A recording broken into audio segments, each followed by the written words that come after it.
Assalamualaikum warahmatullahi wabarakatuh. Hello everyone. How are you?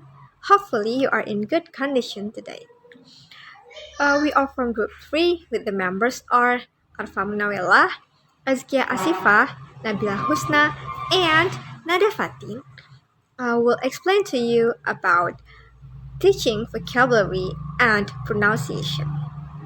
So first will be explained by me, Nada Fatin. Ladies and gentlemen, vocabulary skill is often considered as a critical aspect of foreign language learners, as limited vocabulary in a second language impedes successful communication.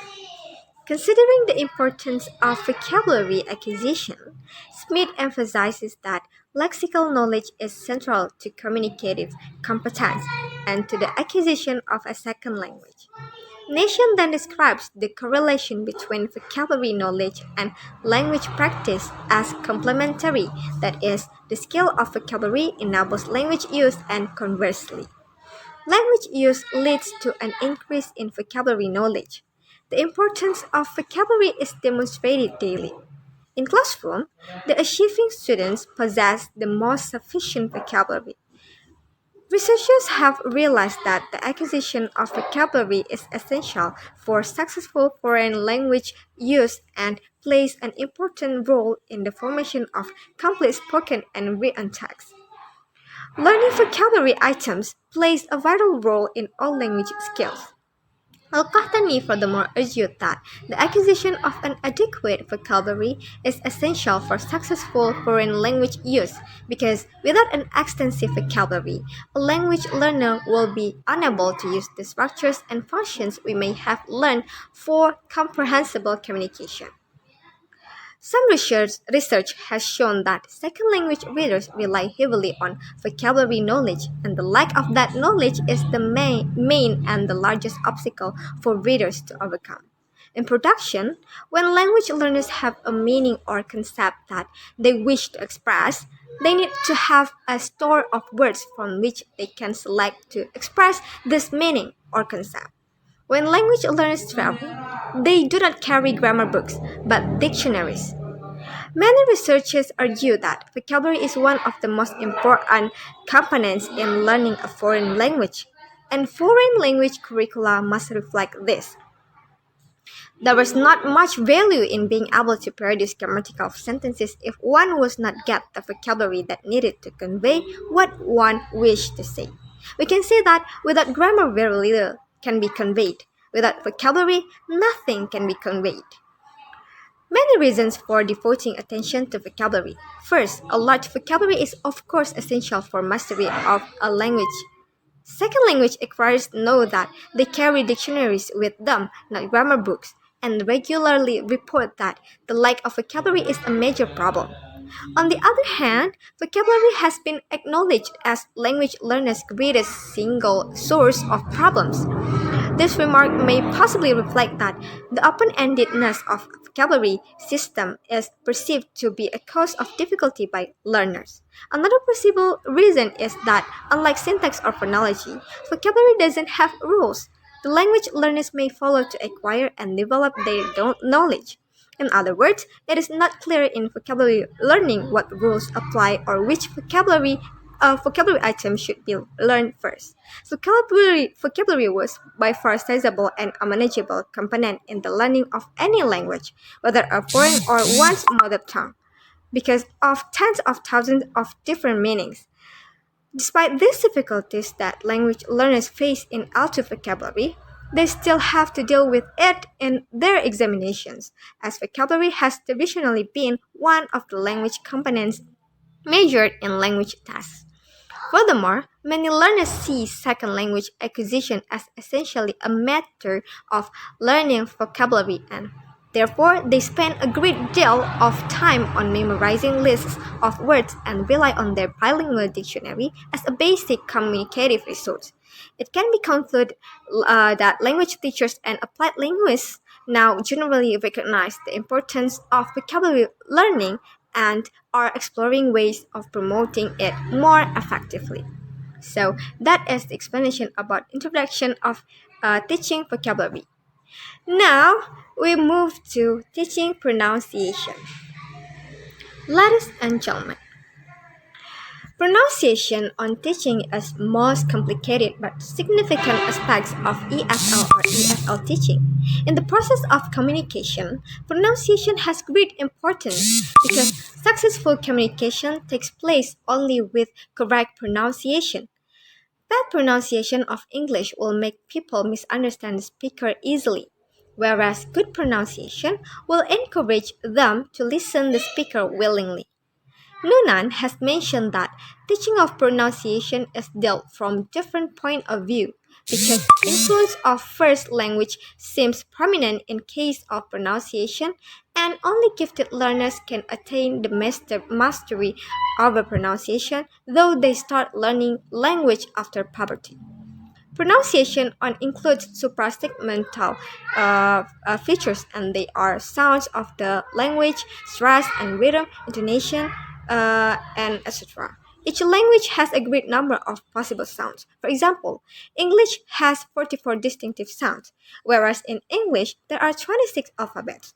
Since alphabets are not able to show the difference between different sounds like this and thang, these difficulties can be removed by introducing international phonetic alphabets. In language classrooms, use of correct language stress and pitch pattern will help the students to improve the production of vowel and consonant sounds. Incorrectly articulated consonants and vowel sounds affect one another. Teachers often concentrate only on teaching difficult sounds articulation and allow the class to produce native-like sounds, though the endeavor doesn't work among the learners after this master. Accurate pronunciation helps students to achieve goal in communication. Example, their utterance can be understood by the audience clearly and easily, and they will also be able to understand native speakers' conversations. But achieving accuracy in pronunciation doesn't become so easy for the students, and teaching pronunciation seems to be difficult for the teachers. So that is the explanation about the introduction of teaching vocabulary and pronunciation. Next will be explained by my friend. Hi, I am Azkia Asifa. Here, once I explain to you methods of teaching vocabulary and pronunciation. Okay, class, first, what we have to highlight here is that teaching vocabulary and pronunciation is not as simple as giving a series of vocabulary to the students and force them to memorize it. No. Not only children but also adults will feel frustrated by that, and in the end they don't want to learn anymore. So class, here we provide 5 methods that are believed to be effective in teaching pronunciation and vocabulary. Okay. Class, let's begin with the first one, direct method. So direct method is a method that is designed to teach vocabulary, how to learn it, and also repeat the long one. This method is divided into two, definitional method and contextual method.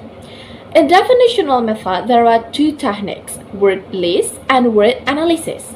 In word list, the students will be given a number of vocabularies, then they actively look for it in dictionaries, use it in sentences, and also finally it becomes their daily vocabulary.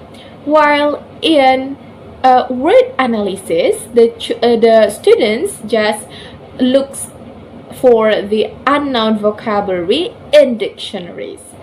The next one is contextual method. So class, this method, as its name, it tries to teach or guide students to find the meaning of the vocabulary that they don't know by some clues that exist in the sentence or the passage. Here, there are also two techniques, incidental learning and context clues. Alright class, that is the explanation about direct method. The next one is indirect method. Indirect method is a method that usually occurs in reading or writing activities. The difference between indirect and direct method is on the purpose or teacher's intention in the class. If indirect method, teacher really wants to teach the class about vocabulary and pronunciation, while in indirect method, the teacher's purpose in the class is not to teach vocabulary and pronunciation. For example, in reading activities, actually the teacher just want to give some text to read. Then, of course, in the middle of learning, students will find vocabularies that they don't know, and finally they look for it. This is what is indirect method. Then let's move on to the third method, that is total physical response method or TPR method. This method is where action and speech are integrated. So the teacher doesn't only say the word, but also practice, but also doing action that draw the meaning of the vocabulary. For example, when we want to teach the word right, the teacher can perform right, and something like that. This is TPR method. Number 4 is games method.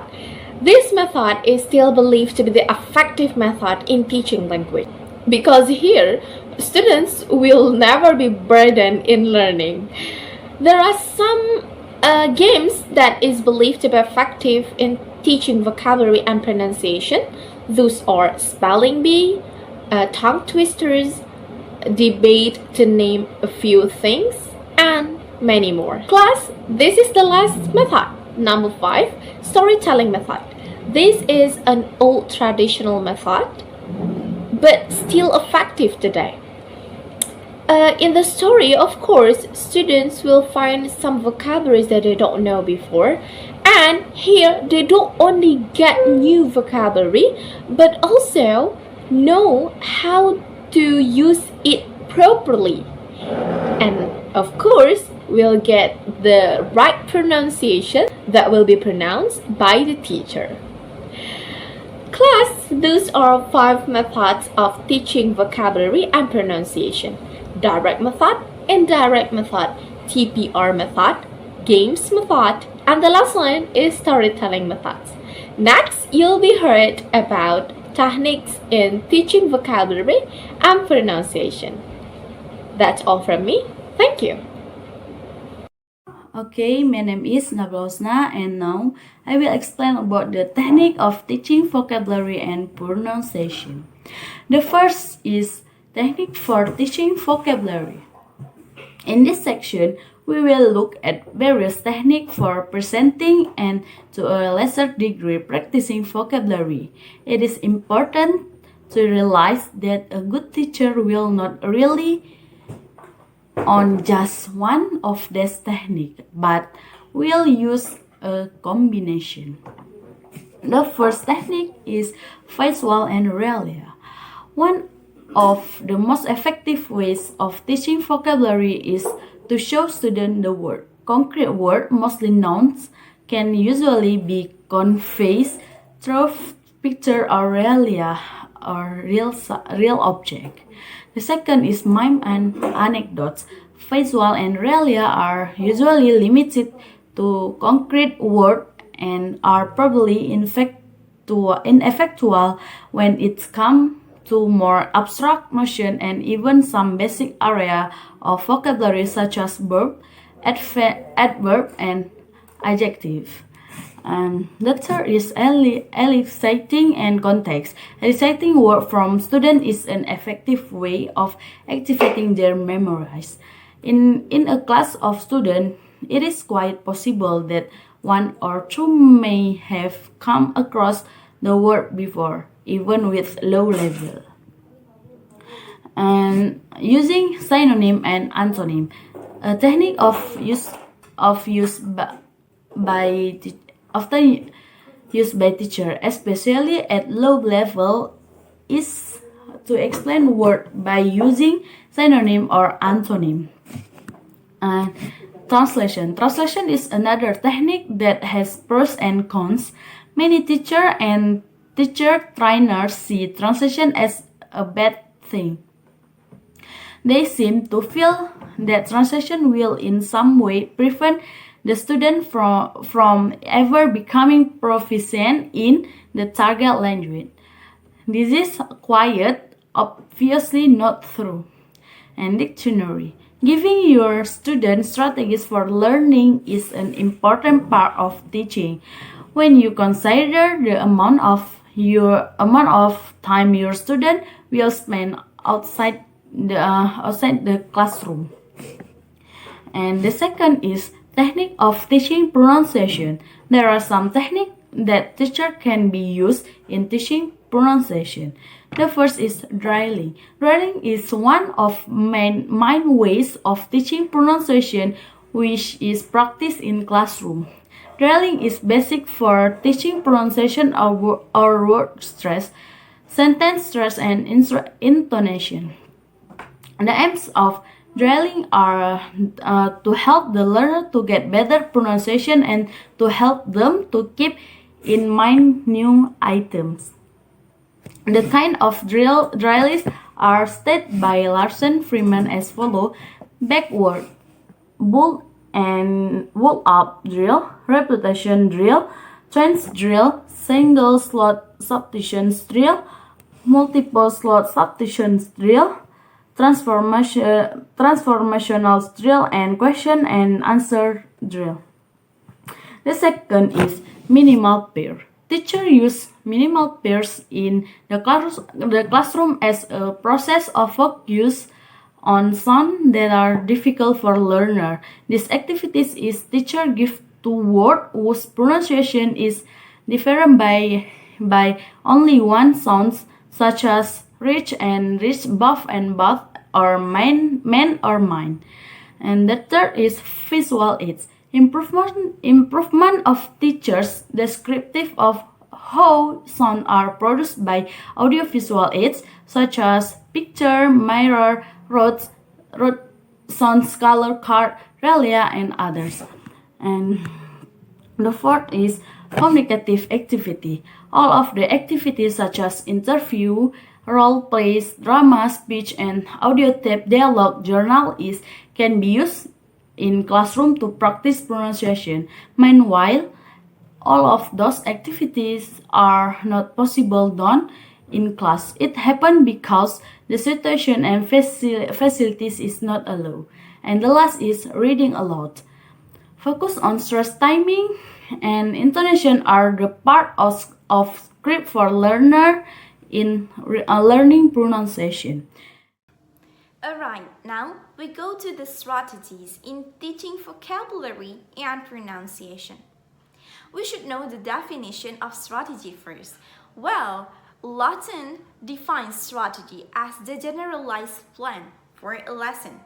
But actually, the strategy in teaching vocabulary and strategy in teaching pronunciation is different.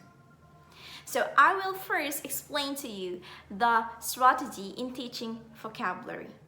Well, refer to the experts. There are so many kind of strategies that can be used to teach vocabulary. But here, I will only explain to you the 8 strategies to teach vocabulary in the classroom. So the first one is modeling and demonstration. In this strategy, teacher should read the vocabulary or the words and the student will follow the teacher. The second one is realia. What is realia? Realia is the use of the object that can be seen by the students.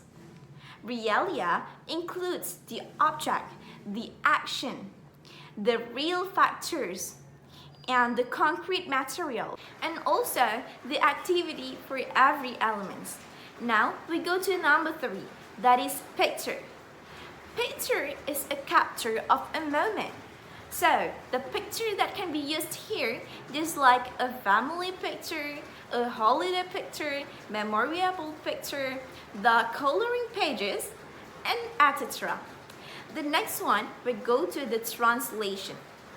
Well, we know that translation focuses in the meaning. But here, in this strategy, the translation introduces the word to the student's mother tongue. The next one, we go to the action, meme, or gesture. So, the thing that can be used here, just like role play, and also the games, the riddle, the charades, and many more. Then, we go to the memorization. We know that memorization is a little bit hard for a student, so we should provide it in a fun way, just like the vocabulary bingo and a checker. A checker means each student will get the checker board. So here student will work in a pair. One of the students will mention the vocabulary and one or another one will check the vocabulary in the checkerboard. Now we go to the last, that is song. We all know that all other people love to sing a song, also children. With this song, children will feel happy, will feel like to study, so they will easy to remember the vocabulary. What kind of assignment or task that can we give to them? It can be like the fill in the blank. So the student can fill the missing word or the missing vocabulary. Alright friends, now we go to the strategy in teaching pronunciation. Chalka in his book categorized the strategy to teach pronunciation into two. The first one is direct strategy and indirect strategy. In the direct strategy, it is divided into three. The first one is memory-related strategy. In this strategy, the student can use the phonemic symbol or any kind of symbol to note the sound or to make them easy to remember the sound of a word. The second one, that is a cognitive strategy. In this kind of strategy, it is used by learners when they are imitating the teacher's pronunciation or their friend's pronunciation. To support this kind of strategy, we can use sum of 8, just like the television, the movie, radio, the demonstration, the presentation, and etc. And now we go to the last of the direct strategy, that is compensatory strategy. Well, in this kind of strategy, teacher will give a word or many words to students to make them learn a sound. Examples just like when the teacher wants the student be able to pronounce shin sound, so the teacher will give the student the words such as administration and information. By giving them a variety of words or vocabulary, so the student will be easy to learn the pronunciation of a sound. Now we go to the indirect strategy. Metacognitive strategy is the first strategy that includes in the indirect. Means that here the teacher will focus on the process of their student. In this kind of strategy, the teacher will identify the learning style of her or his students and monitoring them, giving them the task, and set the target of their learning. The next one is affective strategies. The students will ask to read the text, and then in the end, the teacher will correct the mispronunciation of the student. The last one, that is social strategies. Asking correction, Understanding the culture from the English speaker from their friends is one of the examples in implementing these social strategies. So friends, that is the various strategies in teaching vocabulary and pronunciation that I can explain to you. I hope you can understand it. Thank you. Alright, that's all the presentation of Group 3 about teaching pronunciation and vocabulary. We thank you all for your kind attention and we do apologize for all our mistakes. Wassalamualaikum warahmatullahi wabarakatuh.